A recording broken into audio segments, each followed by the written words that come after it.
Welcome to our 3D mechanical design, where we'll be diving into a SolidWorks tutorial tailored for newcomers.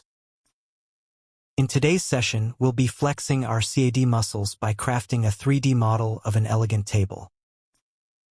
I will use Weldments structural member and features Extruded boss tools.